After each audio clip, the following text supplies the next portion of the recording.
chegamos num momento muito importante. Agora a gente tem que colocar em prática tudo aquilo que a gente aprendeu sobre esse período chamado Idade Moderna. Lá do século XV ao século XVIII, todas as transformações políticas, econômicas, sociais, culturais que marcaram, né, esse mundo, um pouco desse mundo que a gente vive hoje, né, um mundo contemporâneo, né, do Ocidente. E vocês lembram bem, né? Quando a gente fala sobre Idade Moderna, a gente não pode esquecer 4 grandes movimentos: Renascimento Cultural, Reforma Protestante contra a Reforma, Absolutismo Monárquico e Mercantilismo Econômico, né? Então dá para analisar sim a Idade Moderna. E por isso, nada melhor do que a gente testar com algumas questões. E a primeira que aparece aí para você na tela que a gente vai analisar, uma questão do Enem de 2011. Vamos ler lá comigo. Acompanhando a intenção da burguesia renascentista de ampliar seu domínio sobre a natureza e sobre o espaço geográfico, através da pesquisa científica e da invenção tecnológica, os cientistas também iriam se atirar nessa aventura, tentando conquistar a forma, o movimento, o espaço, a luz, a cor e mesmo a expressão e o sentimento. Aí esse livro, né, de Nicolau Shevchenko, né, O Renascimento. E sobre esse texto, né, que apresenta um espírito da época que afetou também a produção artística, marcada pela constante relação entre... Então, olha, o assunto é renascimento cultural, né? Quando a gente pensa em renascimento e tudo aquilo que a gente estudou em aula, né, a gente quer entender, né, como que essa produção artística ela está relacionada com o quê? Fé e misticismo, alternativa A. O que vocês acham, gente? Fé e misticismo, a B, ciência e arte, a C, cultura e comércio, D, política e economia, e astronomia e religião. Olha, para quem lembra aí das aulas de Renascimento, quem não lembra, vale a pena voltar lá e estudar tudo aquilo lá. Lógico que os renascentistas eram críticos da fé, do dogma, né, daquele medievalismo mais fechado de controle da Igreja Católica. Então a A não é possível ser. A C, por mais que a cultura e o comércio estejam em sintonia, né, não é essa a resposta. A resposta correta, gente, a resposta B, lógico, ciência e arte. Lembrando que há um ramo do Renascimento que é o científico, né? Aí você lembra aí de Galileu Galilei, Giordano Bruno, Nicolau Copérnico, né? Todos aqueles que a gente falou, né, que estavam ligando. E mesmo nas obras, quando a gente pensa em Leonardo da Vinci, Michelangelo, a gente vê, né, todo um estudo, né, até anatômico, uma preocupação com a ciência na própria arte. Essa relação ela é comum. Então, a alternativa para essa questão é a alternativa B. Vamos para 2. Mackenzie, 1996. O humanismo foi um movimento que não pode ser definido por, ou seja, o que não tem relação com o humanismo, né? O humanismo tem total relação com o movimento renascentista. O humanismo é a filosofia do Renascimento. Então, qual que está errado dentre essas alternativas? Vamos lá. A. Ser um movimento diretamente ligado ao Renascimento, aí está certo, por suas características antropocentristas e individuais. Até aí, tudo certo. Mas lembra que a questão está perguntando aqui não é correta, certo? Vamos lá. B. Ter uma visão do mundo que recupera a herança greco-romana, utilizando-a como tema de inspiração. Sim, a gente viu, né? Essa recuperação de toda a literatura, a poesia, a arte dos gregos e romanos, né? Essa era a principal inspiração para os renascentistas. C. Ter valorizado o misticismo, o geocentrismo e as relações culturais medievais. Vamos para D. Centrar-se no homem, em oposição ao teocentrismo, encarando como medida comum de todas as coisas. Corretíssimo. E E. Romper os limites religiosos impostos pela igreja às manifestações culturais. Também é correta. A única que está errada, lógico, é a alternativa C, né, gente? Os renascentistas, eles criticavam o misticismo, o geocentrismo, né, e principalmente a cultura medieval. Só pode ser a C. 3. Universidade Estadual de Londrina, 2003. O Renascimento, amplo movimento artístico, literário e científico, expandiu-se na Península Itálica, por quase toda a Europa, provocando transformações na sociedade. Sobre o tema, é correto afirmar: A. O racionalismo renascentista reforçou o princípio da autoridade da ciência teológica e da tradição medieval. Pelo contrário, né, gente? Racionalismo era justamente aquele que criticava o dogma, a fé religiosa, o misticismo, a própria Igreja Católica. Então a A não pode ser. B. Houve o resgate pelos intelectuais renascentistas dos ideais medievais. Para por aí. Os renascentistas, eles recuperaram o que mesmo? Eles resgataram o que mesmo? A tradição greco-romana, antes do medievalismo. Eles eram críticas, eles faziam pesadas críticas ao tempo medieval. Então a B também está errada. C. Nesse período, reafirmou-se a ideia do homem cidadão, que terminou por enfraquecer os sentimentos de identidade nacional e cultural, os quais contribuíram para o fim das monarquias absolutas. Uma salada, né, gente? O Renascimento, ele tem origem no mesmo momento de grandes transformações na política que vai recuperar o absolutismo, que vai trazer à tona o absolutismo, né? Então aqui não contribuiu para o fim das monarquias nacionais absolutas, e foi ao contrário. Então a C também não pode ser. D. O humanismo pregou a determinação das ações humanas pelo divino. Opa, para aí. Divino lembra Idade Média, né? Os homens...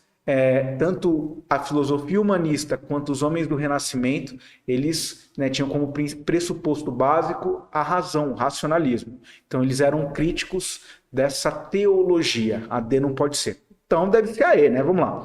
Os estudiosos do período buscaram apoio na observação, no método experimental e na reflexão racional, valorizando a natureza e o ser humano. Está totalmente correta a alternativa E, tudo a ver com o Renascimento. 4. UNB. O anglicanismo é a religião oficial da monarquia inglesa nos dias atuais. Essa afirmativa encontra explicação no século XVI. Anglicanismo, lembra quem, gente? Henrique VIII, o ato de supremacia, né? A reforma que aconteceu na Inglaterra. Então, essa afirmativa encontra explicação no século XVI. Quando? A. O luteranismo se expandiu na Inglaterra. B. Henrique VIII propiciou a reforma religiosa no país? Opa, certinho, né? Mas vamos para as outras. O Papa apoiou a organização da Igreja Anglicana? Pelo contrário, né? Na verdade, Henrique VIII, fazendo o ato de supremacia, dando início à Igreja Anglicana na Inglaterra, ele se afastou do papado. D. O crescente enfraquecimento político da monarquia inglesa? Não, pelo contrário, né? Ato de supremacia significa que a monarquia está acima da Igreja Católica na Inglaterra. E os reis católicos ameaçaram a manutenção das relações entre Espanha e Inglaterra. Não, gente, isso aí está longe, né? Quando a gente fala de anglicanismo, só pode estar certa a alternativa B. Henrique VIII propiciou essa reforma religiosa no país. Perfeito. Logo depois que a Igreja Católica foi contrária, né, ao seu casamento com Ana Bolena, lembra disso? Tá lá na aula de reforma, né? Vai lá dar uma olhadinha. Questão 5. O FMG. Todas as alternativas contêm pregações dos protestantes à época da reforma, exceto. Então são pregações dos reformadores, né? Dos reformistas. Vamos lá. A. Deus chama cada um para uma vocação cujo objetivo é a glorificação de Deus. O pobre é suspeito de preguiça, que é uma injúria a Deus. Parece muito o pensamento de Calvino. Então essa está certa, é uma pregação protestante, né? Ele está perguntando qual que não é, né? Exceto uma aí. Vamos lá. B.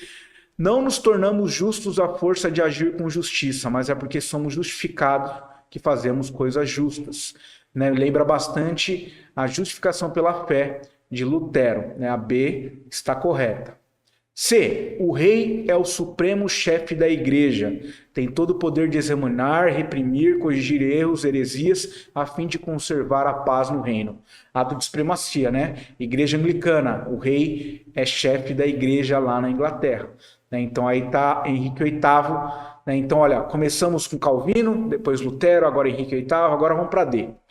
Pois Deus criou os homens todos em condições semelhantes, mas ordena uns a vida eterna e outros a eterna danação. Né? Então é a predestinação de Calvino também, né? Deus marca desde o nascimento uns para o sucesso, outros para o fracasso, né? Quanto maior riqueza material você conquistar na terra, mais próximo de Deus você está. Pensamento calvinista, a D está muito próximo disso. Então tá certo também. Agora vamos para E. Trazei o dinheiro, salvai nossos antepassados. Assim que tilintarem nossa sacola, suas almas passarão imediatamente ao paraíso. Então parece que está pedindo dinheiro, né? Donativos, indulgências. Pensamento, né, clerical, né? Pensamento ligado à Igreja Católica. Era justamente o que combatia Lutero, por exemplo, né? Então, a E é a única alternativa errada dentre essas que são citações dos reformadores. Alternativa E. 6. Unifesp 2008. Com a reforma e a contra-reforma, os dois protagonistas principais de uma e de outra foram Calvino e Inácio de Loyola. Comente o papel e a importância de Calvino para o protestantismo e Inácio de Loyola para o catolicismo. Questão dissertativa dessa vez, né, gente? Então vamos lá, a importância de Calvino para o protestantismo. Vamos lembrar, né? Protestantismo de Calvino, ele nasce no território da Suíça. Uma região, até hoje, muito marcada pelos bancos, pelas atividades comerciais. E lá nesse território, na Suíça, é onde ele teve as suas ideias mais aceitas. Lembrando por quê? Gente, a Igreja Católica sempre condenou a usura. A usura é um empréstimo a juros. Para a Igreja Católica, você emprestar a juros, você está emprestando e lucrando com o tempo. E o tempo é de Deus. Logo, você está praticando pecado. Não é? A Igreja Católica, então, condenava o empréstimo a juros. Por que Calvino é tão importante para o protestantismo? Porque ele traz uma ideia que vai acelerar até, né, os rendimentos e os negócios dos próprios burgueses. Onde ele traz essa ideia da predestinação pela fé. Ou seja, desde o nascimento, Deus marca as pessoas para o sucesso material. Quanto maior riqueza você acumular em vida, mais próximo de Deus você está. Ou seja, as ideias de Calvino, ela vai preparar terreno para o desenvolvimento da burguesia, do comércio e do próprio capitalismo. E nesse território em especial, a Suíça, que é um território onde nós temos aí o nascimento dos bancos, lógico que essa atividade de empréstimo a juros sempre soa muito positiva, por isso que ela foi muito importante onde ela penetrou nesses territórios, principalmente no apoio, no incentivo da burguesia para os seus negócios. Essa é a importância de Calvino, né, ligada aí ao protestantismo. E Inácio de Loyola, para quem esqueceu, vai lá na aula de contra-reforma. Inácio de Loyola, um militar ligado à igreja, ele fundou a Ordem dos Jesuítas, uma ordem religiosa, né, que ia ser levada para as Américas no tempo das descobertas marítimas, né?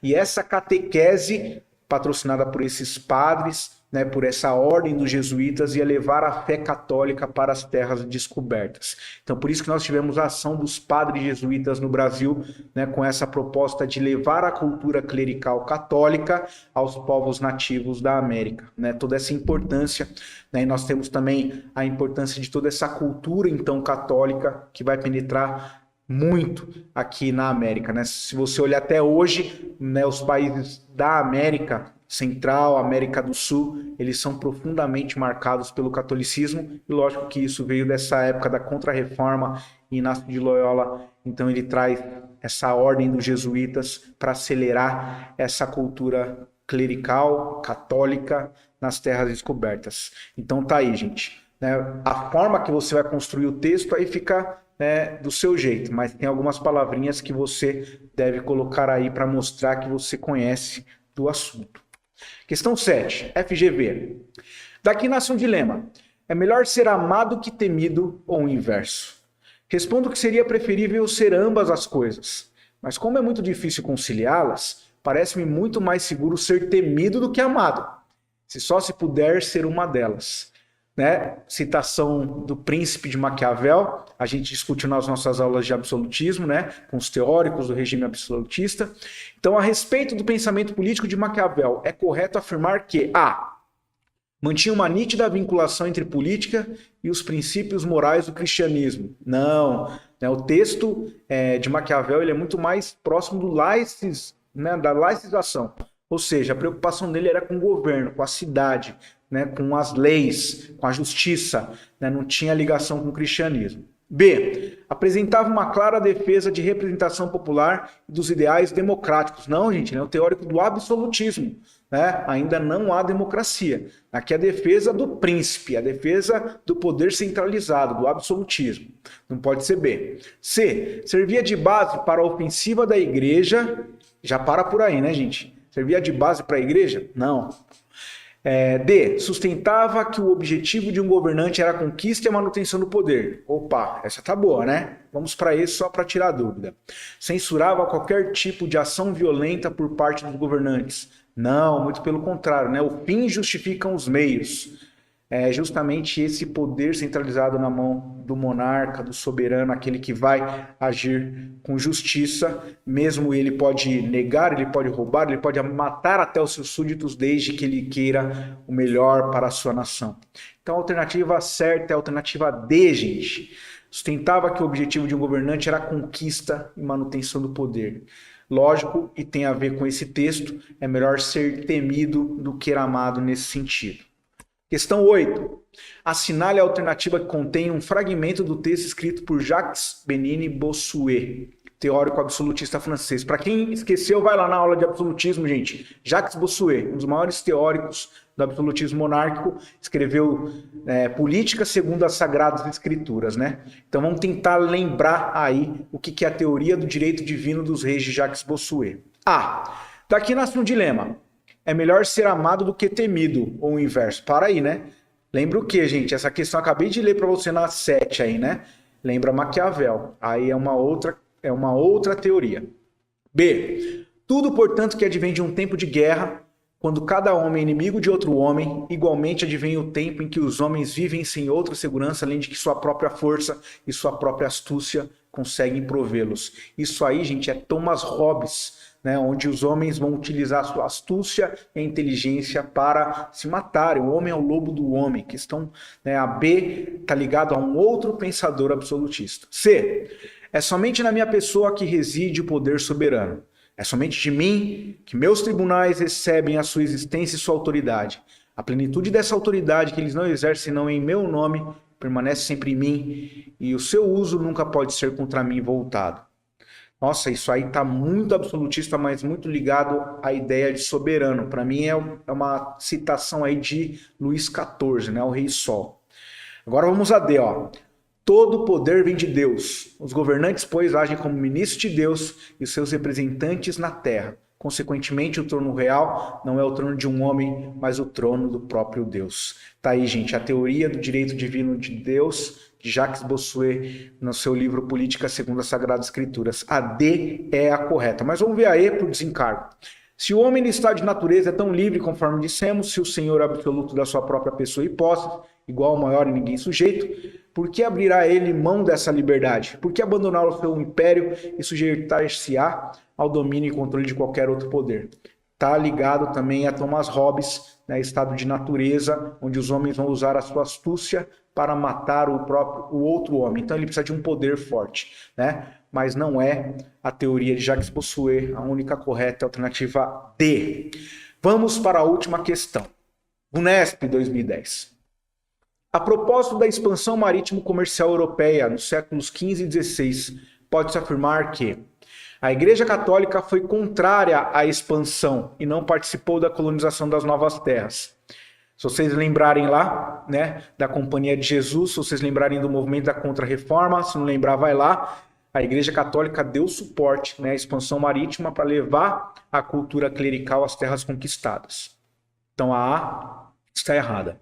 B. Os altos custos das navegações empobreceram a burguesia mercantil dos países ibéricos. Pelo contrário, né? A burguesia vai ser a classe agora que vai enriquecer cada vez mais com essa exploração dos territórios americanos recém-descobertos. C. A centralização política fortaleceu-se com o descobrimento das novas terras. Isso sim, né, o poder absoluto. Mesmo conquistando outras terras, colonizando outros territórios, aumenta o poder absolutista. Essa aí tá legal, vamos ver as outras. Os europeus pretendiam absorver os princípios religiosos dos povos americanos. Contrário, né? Os europeus não absorver os princípios religiosos, mas levar a sua cultura, a sua religião para os povos conquistados, né, os povos da América. E os descobrimentos intensificaram o comércio de especiarias no mar Mediterrâneo. Isso acontece também, né? Mas só que, logicamente, as especiarias e o comércio delas não vai acontecer agora só no Mediterrâneo, vai acontecer em várias regiões. Então, a alternativa C é a correta. A a centralização política vai se fortalecer com o descobrimento das novas terras. É uma das práticas do mercantilismo que a gente estudou, neocolonialismo. Vai estar ligado diretamente ao poder absoluto dos reis. Alternativa correta da 9, alternativa C. Gente, espero que vocês tenham aprendido bastante desse período conhecido como Idade Moderna. Né? Se vocês ficaram com alguma dúvida, entre em contato, chama a gente, né, que a gente tenta trazer aí uma resolução, trazer alguns exercícios para vocês praticarem ainda mais, tá bom? Até a próxima!